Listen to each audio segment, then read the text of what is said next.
Hello students, तो आज हम करेंगे एक्सरसाइज 5.6 का क्वेश्चन नंबर 1। तो क्वेश्चन नंबर 1 क्या कहता है? Name the types of the following triangles. यहाँ पर ये हमारे ट्राइंगल्स दे रखे हैं और हमें इनके टाइप्स बताने हैं कि ये किस टाइप के ट्राइंगल होंगे। तो यहाँ पे सिर्फ हमें टाइप्स लिखना है, ना हमें ट्राइंगल बनाना है और ना ही इसका मेजरमेंट लिखना है। सिर्फ हमें टाइप लिखना है पहचान के। तो यहाँ पे ए वाला पार्ट क्या कहता है? Triangle with length of sides 7, 8, 9।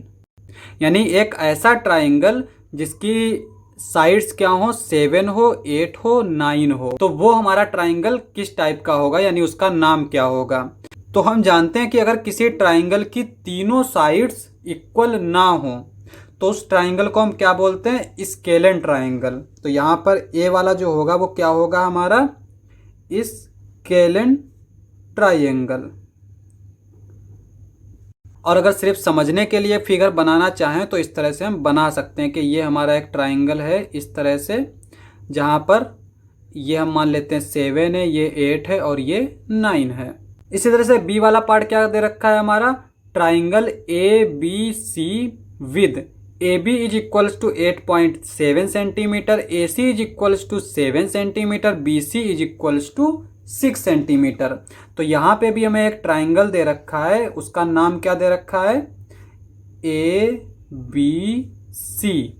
और यहाँ पे जो ए बी दे रखा है वो हमारा क्या दे रखा है? 8.7 सेंटीमीटर। ए सी जो है वो हमें क्या दे रखा है? 7 सेंटीमीटर।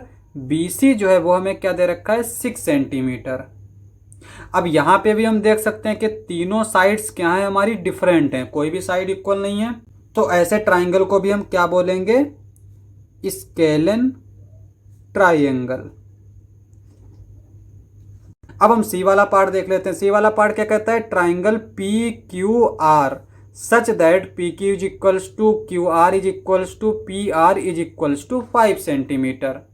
यानी एक ऐसा ट्राइंगल जिसकी सारी साइड्स क्या हो? इक्वल हो, तो उस ट्राइंगल को हम क्या बोलेंगे? तो यहाँ पे हम बना लेते हैं। जैसे ये हमारा ट्राइंगल है, ठीक है, इसमें सारी साइड्स क्या है हमारी? पी क्यू आर, सारी साइड्स हमारी 5 सेंटीमीटर की हैं।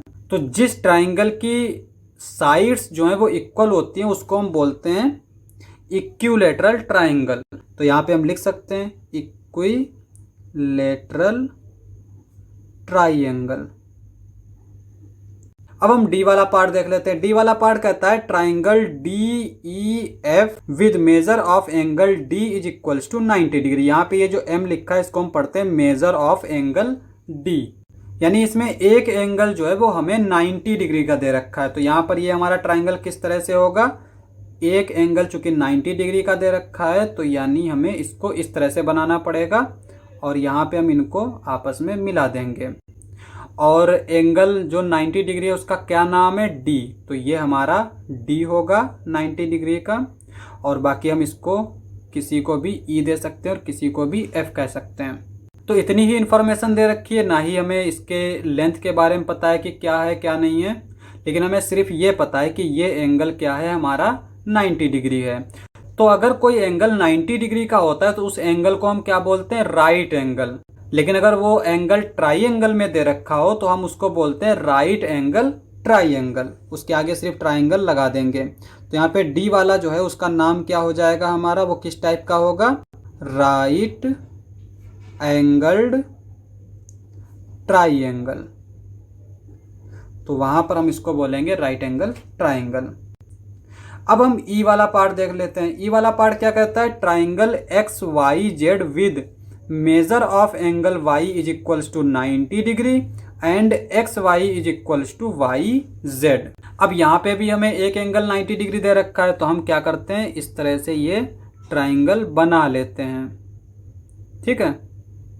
और यहाँ पे एंगल y जो है वो 90 डिग्री दे रखा है तो यहाँ पे हम इसको y लिखेंगे और यहाँ पे ये 90 डिग्री। और यहाँ पे हम कहीं पे भी x लिख सकते हैं और कहीं पे भी z लिख सकते हैं। लेकिन इसमें हमें और इन्फॉर्मेशन दे रखी है। दूसरी इन्फॉर्मेशन क्या है हमारी? X Y is equals to Y Z, यानी ये जो साइड है वो इस साइड के इक्वल है। अब यहाँ पे देखो, हमने जब इस एंगल को सिर्फ दे रखा था तो हमने इसका क्या नाम दिया था? Right angle triangle.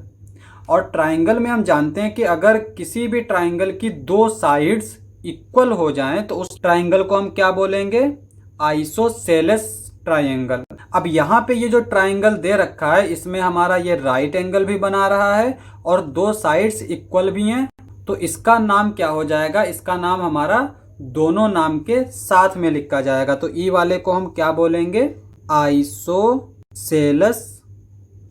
आइसोसेलस हमने क्यों लिखा, क्योंकि इसकी दो साइड्स क्या हैं, इक्वल हैं। अब यहाँ पे ये एंगल राइट एंगल बना रहा है तो आगे हम लिख देंगे राइट एंगल्ड ट्राइंगल।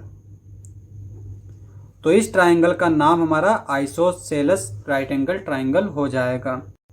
अब हम एफ वाला पार्ट देख लेते हैं। एफ वाला पार्ट कहता है triangle L M N with measure of angle L is equals to 30 degree, measure of angle M is equals to 70 degree and measure of angle N is equals to 80 degree. तो यहाँ पे ये हमारा एक इस तरह से ट्राइंगल है एल एम एन, और यहाँ पे एल जो है ये क्या है हमारा 30 डिग्री है और ये हमारा क्या है 70 डिग्री है, और ये हमने ले लिया मान लिया 80 डिग्री। ये हमने एक रफ फिगर बनाया है। अब यहाँ पर हम एक चीज देख सकते हैं कि इसमें जो अंदर वाले एंगल्स है वो हमारे क्या हैं, सारे के सारे 90 डिग्री से कम हैं, और जो अगर एंगल्स हमारे 90 डिग्री से कम होते हैं तो उसको हम क्या बोलते हैं, एक्यूट एंगल बोलते हैं। अब चूंकि ये ट्राइंगल में दे रखे हैं तो हम क्या बोलेंगे इसको, एक्यूट एंगल्ड ट्राइंगल। तो यहाँ पे ये एफ वाला क्या हो जाएगा हमारा, एक्यूट एंगल्ड ट्राइंगल। क्वेश्चन समाप्त। नेक्स्ट लेक्चर में करेंगे नेक्स्ट क्वेश्चंस। आज के लिए बस इतना ही।